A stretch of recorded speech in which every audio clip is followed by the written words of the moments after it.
Ошто бир нече көп кабаттуу үйлөр жылуулукка болгон карызын төлөбөй жатат. Учурда абоненттердин жылуулук камсыздоо ишканасына карызы 66 миллион сомдон ашты. Бул сумма 3-4 жылдан бери чогулуп, өз учурунда төлөнбөй келген карыз. Мындан улам мекеме акчаны жылдап төлөбөгөн абоненттерге карата рейд жүргүзүп, түшүндүрүү иштерин алып барышууда.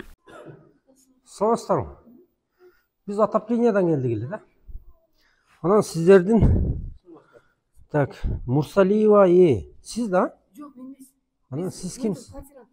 Квартирант. Анан бул жерде жалпы карызыңыздар 47.500 болуп кетти. Качан төлөйсүздөр? Рейд Шакиров көчөсүндөгү көп кабаттуу үйлөрдөн башталды. Андагы батирлерде 30 000 сомдон 50 000 сомго чейин карызы бар абоненттер аныкталган. Буга чейин бир нече эскертүүлөр да берилген. Рейд учурунда көпчүлүгү батирде ижарада турарын себеп кылса, айрымдары жакын арада төлөөрүн билдирип жатышты. Жалпы 32.620 сом карызыңыз бар экен, билесизби? Эмнеге төлөбөй атасыз? Будан багы бир 2-3 жолу 5.000 ден төлөнгөн. Ошонун квитанциясын мурунку бир эме бар эле, контролер. Ошо менен чечип алышыбыз керек болот.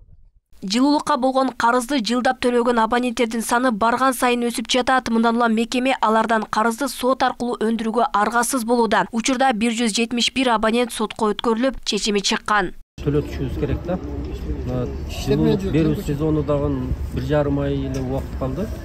1,5 айдын ичинде биз төлөтүп түшүбүз керек. Андан калганында жалаң мына 7 юрист иш алып барат. Сотко берип өндүрүү иштерин алып барат. Уже сотко бергенден кийин колдонуучуларга, жылуулук колдонуучуларга айтып коюшубуз керек.